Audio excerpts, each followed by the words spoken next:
Leah, Hayden, Cassidy! Yo.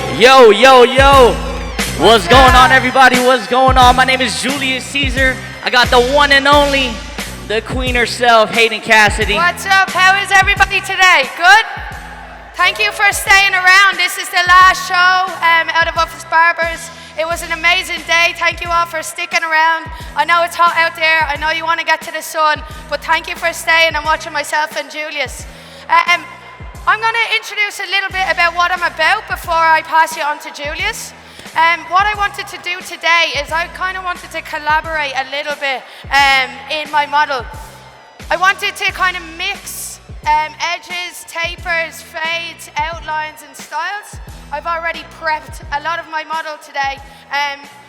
When I looked at the model, I took in terms texture, length, hair growth patterns, and I incorporated all that into what I'm about to do today. It's something very creative, very different. I knew Julius was going to bring some heat with what he's going to do, so I wanted to try and match up with that.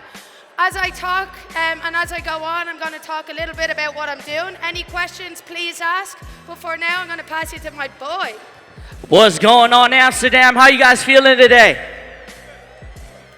I said, what's going on, Amsterdam? How you guys feeling today? Can everybody make some noise? Everybody clap it up for Hayden Cassidy one time. Everybody clap it up for Hayden Cassidy. I know you guys been here all day watching us have such amazing models, such amazing artists from all around the world, represent not only for ourselves, but for the whole industry. I myself didn't want to come up here and show you guys yet another haircut. That's why you have Hayden here. I got two pre-cut models back here, all right? And as we go through this, a couple of things I want to talk to you guys about is simply about where the industry is. If you guys don't know who I am, I actually traveled about 11 hours on a plane all the way from Los Angeles, California to join you guys here on this stage, here at Barber Society Live. All right? The thing is, in the U.S., barbering has been a culture that has been embedded in us for years upon years upon years. Not once did I ever think I was going to come up on this stage in front of you guys and share my passion and my story. I myself started cutting hair 16 years ago, okay? 16 years ago, I was in my mother's kitchen cutting hair for my family so they could save money, okay? 16 years later, here I am on this stage, and I just want to let you guys know that if this is what you want to do one day, it's here, it's open, you guys are invested into the career, and you guys are invested into this industry, all right? I myself have worked with Hayden all around the world, and I am super honored to be on this stage. Yes, bro. So tell me, Hayden, what you got going on right now? So right now I'm just working up. You can see on this side what I've decided to do is a fade. I've done a nice high fade. The reason I've done this is one of two reasons. The haircut previous to this haircut was actually undercut on one side.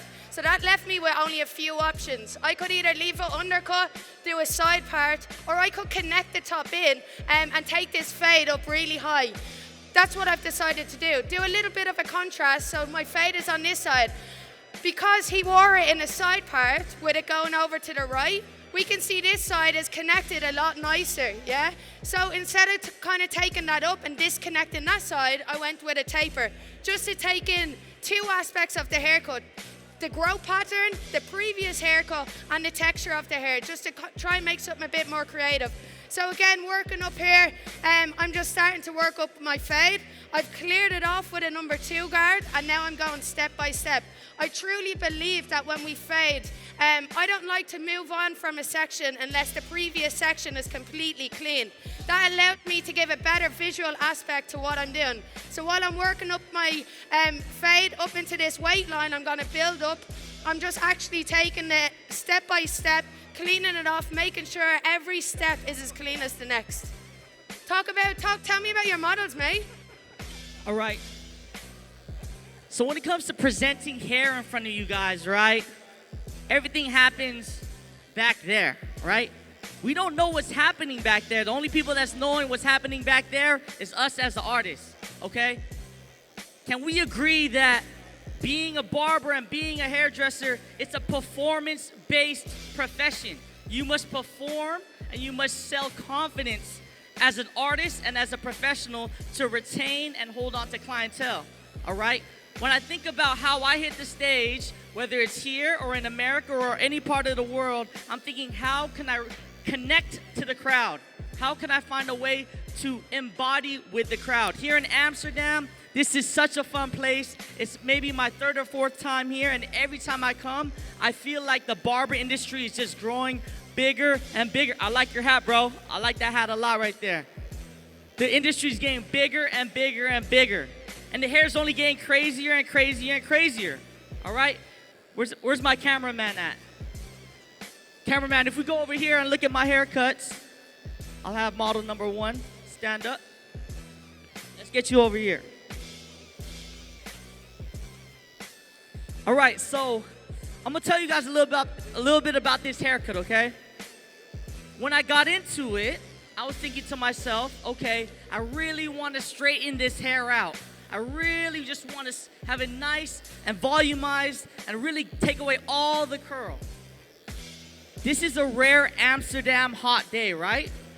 When I checked the weather, they said it was gonna be cold and rainy. Okay, so I packed for cold and rainy. I guess when I hopped on that plane, I brought the Los Angeles sunshine with me. All right? So case in point, I'm in the back there. I'm trying to blow dry his hair. I'm flat wrapping it. I'm leafing it. I'm using all the tools I can to try to get it as smooth as possible. All right? Last minute, I told myself this heat and this humidity is too strong.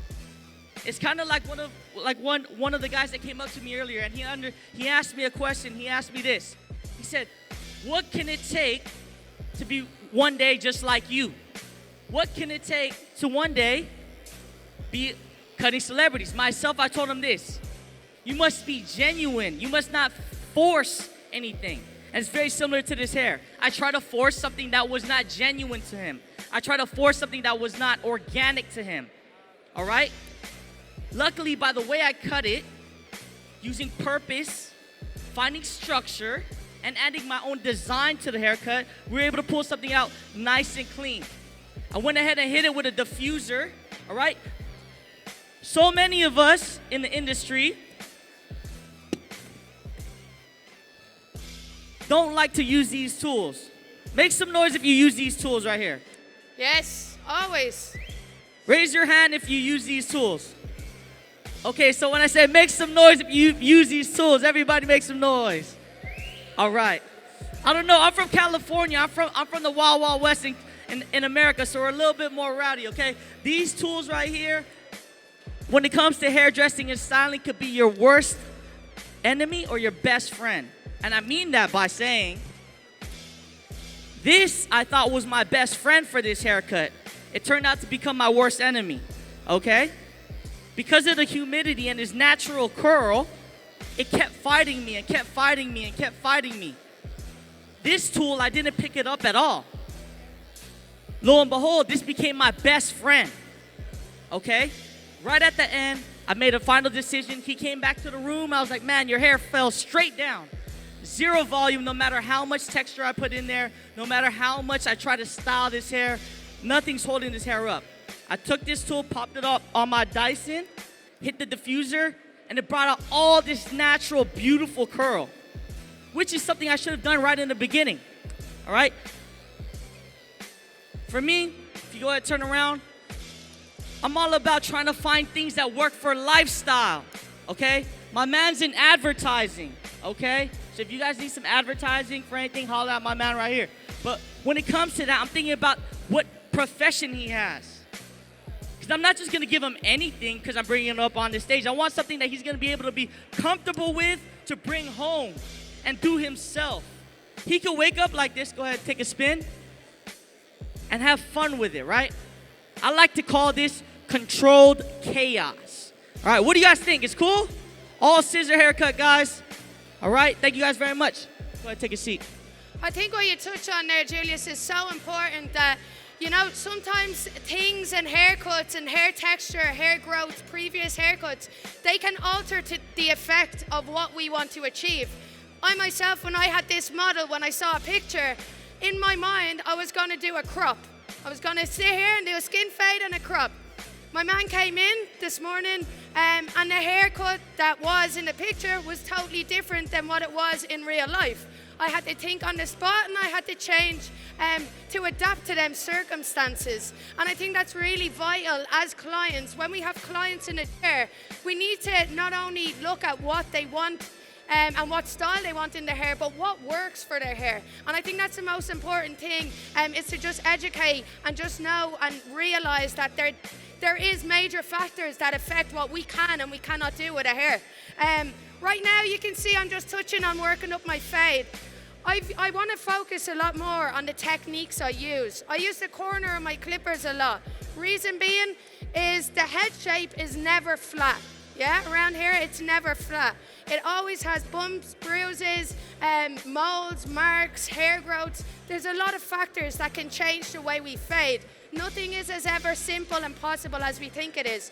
By using the corner of my clippers, it's going to allow me to get into them key areas that are going to make my fade nice and seamless and make it a beautiful transition. So while I'm working with her, do you want to talk about your next model? Julius, can I ask you a question? Yeah. What do you think is the biggest difference between what you see in Europe right now and what's happening in the US? So the question is, what is the biggest difference I see in the US and compared to the UK? Yeah. Or Amsterdam. You know, UK or Amsterdam. Europe. That's a hard question right now because where I'm at and where I surround myself, everybody's considerably sharing the same skill sets, sharing the same styles, right? Can we agree that Instagram and social media is a visual dominant platform? Barbering and hair is a visual dominant profession, right? So when you think about that, when you think about before social media, before Instagram, before all of that, whatever was happening in Europe was happening in Europe. Whatever happening in US was happening in US. When you think about classic Americana haircuts, right? We're thinking about the side parts and pompadours, dressed up to the nines, and you're also thinking about clean skin fades, tapers, designs, and all that, right? In Europe, it was all about hairdressing, right? Because you couldn't really get your barber license. But then came along Instagram. Instagram came along and said, hey, instantly can you be gratified to see what's happening on the other side of the world, right? So barbers in the US started seeing what hairdressers in the UK and Europe was doing, and we adapted to that and added that to our repertoire. And then hairdressers and barbers in the UK and in Europe adapted to learning how to do clean fades, clipper cuts, right? Yeah. So in today's industry, what you see is what's happening here on this very stage. Exactly. I mean, we all owe ourselves right now to social media. Things like this, events like this wouldn't happen. No, it's not the most important thing in life, but it will help you get opportunities. And I think the beautiful thing about it is we never stop learning, and we go onto our Instagram with two clicks, clicking on that profile, I see your work, I get inspired, I see other guys, I get inspired, and we're getting a really beautiful time where we're crossing over not only hairdressing, barbering, but cultures. All cultures all around. So important. For me, when I think about hair, guys, okay, so a big question I always get is what inspires you, right? What inspires me? This is what I'm gonna tell you guys, because I'm very much involved in fashion as well. I've done wardrobe styling and personal shopping in LA as well. And when I think about fashion, right, it's very similar to hair. If you just follow nothing but the same brands and the same fashion, you're only gonna make the same type of styles as that fashion brand, right? If you only look at barbering pages and only barbering haircuts, you're only gonna do barbering cuts. If you only look at longer hairstyles, you're only gonna do longer styles. So for me, I'm paying attention to a few things. One is art, the other one is music, the other one is fashion, and the other one is architecture, all right? Art, music, fashion, and architecture. That's what inspires me today. And how can I take that and translate that into hair? Well, let's think about architecture itself. Purpose, structure, and design, all right? In order to find out what the purpose of this haircut is, we must build the infrastructure. We must have clean guidelines, clean subsections, right? And when it comes to our subsections, those are our hallways and our rooms and all our other little intricacies, right? Then you get your structure in. Piranha in the house. Yes, sir. Then you get to your design aspect, right? Just like a building, there's crown moldings, there's windows, there's balconies. These are your personalization techniques. This is what's gonna make your haircut good to great. Yeah, 100%. It's all about becoming remarkable, doing something so different that the world will go back out there and remark to everyone else and, hey, he did something different. She asked me a different question. He showed me how my hair could look in this way. She could show you how my hair could look this way, right? Perfect example. I like to give versatile hairstyles, right? But before you could give versatile hairstyles, you must lay down a solidified haircut, all right? So real quickly, we'll get my other model up here. My 19-year-old lad. Beautiful. Everybody clap it up. He was very patient today, okay? Was here since 10:30, 11 o'clock in the morning. Didn't start cutting his hair till later on in the afternoon. Very fun, asymmetric, textured crop, very popular here in the UK. Yes, the crops are getting very popular in the States as well, okay? I actually had a young lady ask me earlier, and she said, did you forget something right there? She said, was this on purpose? And I had to answer yes, ma'am, yes it was. Everything must be done with purpose so you can find your structure in your haircut and design factors in your hairstyles, okay? Quick little fun crop, asymmetric, nice little design on the side. Something fun for you guys. I know you guys been seeing haircuts all day long. The last thing I want to do is just talk about haircuts. Hopefully I could connect with you guys on another level. Once again, I'm literally here today, gone tomorrow. Consider me just like the circus. I came all the way from the U.S. to share my love and my passion with you all. And I hope you guys are happy to be here. This is Barber Society Live 2019. Yes, bro. I'm super excited to be closing out the show with my homegirl, Hayden Cassidy. Hayden, what you got going on? Go ahead, take a seat, my bro. All right. So I'm just about to finish up and Look try and absolutely style this amazing. up. What I want to do is I want to make sure I get enough volume, enough height in the haircut to kind of contrast in what I've done in the side. We can see I've kept this side nice and heavy. The reason I've kept this nice and heavy is because, one, I am more focused on the shape from the front. I want to keep that nice square front shape, that profile shape. Number two is I'm aware that this is going to grow back, Where's my cameraman? Side of the hair, it's still undercut. It still needs to grow back. What is the point of me taking all that weight off if I've worked so hard to build that shape up? So right now I'm going to leave this heavy. I'm going to blow dry it back using some 80H dry, pre-blow dry. And I'm going to start working in some of Julius's beautiful products because I forgot some. And I'm going to just have a little fun with this. So yeah, let's do it. Can I find out if anyone's got any questions? Hello, testing. Mike. Testing. Hello. Can you find out if anyone's got any questions for Leah? All right. Questions? Since I came all the way from Los Angeles today, and it's an honor to be in front of you all, by raise of hands, does anybody have a question for myself or the one and only Hayden Cassidy? Anybody have a question? Anybody? Question? Anything? No? No questions today? Is everybody having fun, though? Yeah. All right. This is absolutely amazing. Bro, I have a question for you. All right, ask me. Okay, to this day, what is your proudest moment of your career? Except for sharing the stage with me, obviously. My proudest moments. Okay. So my proudest moment in cutting hair was this. Once again, 16 years ago, I started cutting hair in my mother's kitchen, all right? What I tell people all the time is, I didn't come from nothing, but I know what it feels like just to have a little bit, all right? So what I mean by that is my mom, being the self-sufficient, Thanks, budget-friendly Go ahead, I lady can't she see up here is, with this. decided to buy me a pair of cheap clippers from the store, all right? Little did she know, this little situation of us trying to save money would lead to me becoming a platform artist and a worldwide educator, right? Yeah. The thing is though, every Christmas I will go home.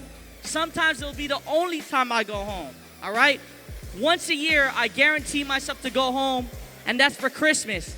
And tradition is to cut my father and my brother in that same kitchen, all right? Let me get back there. One day, my mom asked me, she says, man, for 16 years you've been cutting everybody's hair, but you never cut my own hair. I'm your mom. I'm the one that gave you clippers. I'm the reason why you're even cutting hair. I said, damn, you know what? You're right. So what did I do? That following year, I decided I'm going to put it to it that I'm going to have to learn how to cut women's hair as well, all right? So I would probably say 1 year later after that, one of the most proudest moments I've had as of recent was being able to go home and finally giving my mom a proper haircut. Yes. So that was a pretty amazing moment for me. You know, my mom still doesn't trust me to cut her hair. Still to this day, bro, still.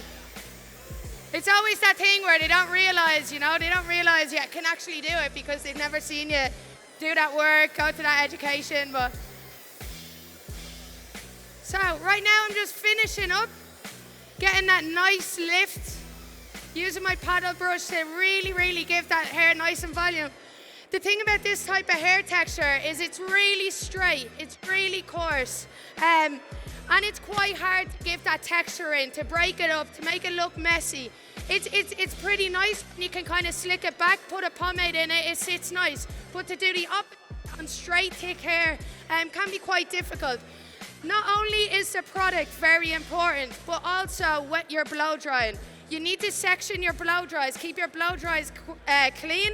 Make sure when you're blow drying that you're focusing on blow drying it the way that you cut it. So you've noticed right now I've done one side, the other side, and then work myself from back to front, making sure I get that extra lift at the very front of the haircut. So again, just making sure that this is the highest point and it accentuates the shape that I've built into it. I'm gonna finish it now with some dust, some product, break it up. And maybe we can get the 3 models to come up and do a little twirl. So again, just really focusing on the shape that I've created. Hayden, I got a question for you. Yeah, bro, shoot.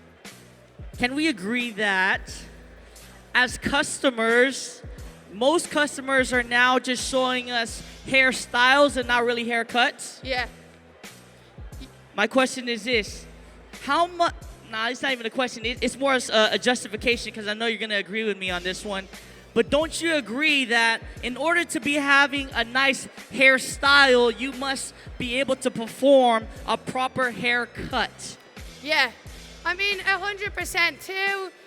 A lot of people I see come in, especially my clients don't technically understand what is correct for their haircut, for their hair growth, for their hair type. So it's very important that while we're not only educating ourselves with different hair textures and styles and new trends, we're also educating our clients. So hands up if you've ever had maybe a client come and show you a picture of a hairstyle that just is not possible in their hair. Yeah, happens every day. So instead of turning around and maybe making that client a little bit upset that you can't guarantee that the style that they want and you can't give it to them, educate them and teach them what they can do with their hair rather than just saying no and putting it blank. Giving them education. I mean, I've won over clients many times by just telling them a little bit about their hair, what it can do and what way it will look. And I think that's extremely important that we don't force trends on clients. By raise of hands, does anybody in here one day want to become an educator or a platform artist? Raise your hand. All right. So my advice to you guys, anybody that wants to become an educator or a platform artist, one, educate yourself. Secondly, educate your client. Once you educate yourself and you're able to educate your clients, then you could go out into the world and educate everybody else. All right? Because it's one thing to be able to educate us around us, but if you can't educate your client, that's your bread and butter. Those are our loyal ones, right? Somebody asked me earlier, do I cut any celebrities, right? I tell them yes, I do sometimes. But my real celebrities are the ones that sit in my chair every week, day in and day out, okay? To be able to do so is because I've educated them on how to style their hair. It's cool if we're able to give them that cool haircut, that cool haircut, or that cool haircut. Or let me take that back. This cool hairstyle, that cool hairstyle, or that cool hairstyle. But if they're not able to do it themselves, what's the point? Yeah, right? exactly, Can we agree? Bro. I don't want them to go home and be like, oh yeah, man, my haircut looked great, but you know what? I didn't know how to style it. I didn't have the right tools. I didn't have the right products, so I just ended up wearing a hat. Or I just took some gel and went, and I called it a day, right? So in order to be able to do things like this, it's super important that we also start to educate our clients as well. Okay, I'm just about what I did, why I did it, and how I got the inspiration to basically do it. Because a lot of the time, I mean, just like Julius says, these type of haircuts don't come into our barbershop.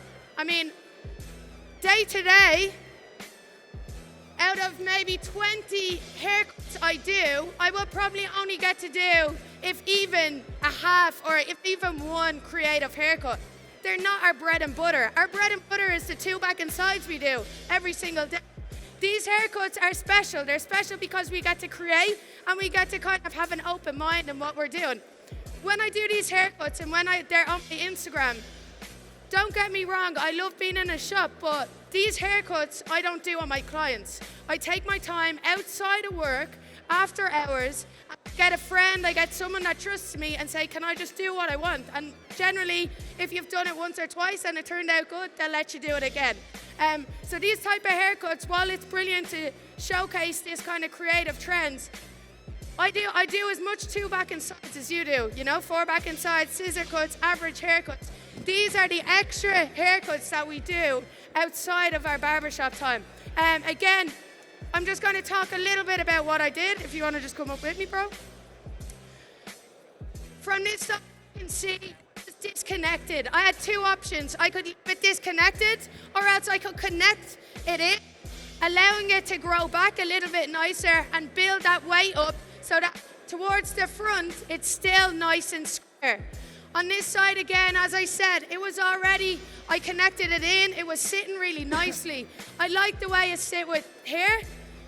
So what I wanted to do is I just wanted to taper it up, give a nice profile section, and then really contrast it with a shattered kind of hairline, a really natural shattered hairline. There's so much fading, tight fades, sharp lines. I wanted to have an element of just naturalness, natural beauty. So by doing that, I just shattered the hairline a little bit, disconnecting it here, and then following it through with a nice heavy fade. Thank you, guys. Julius.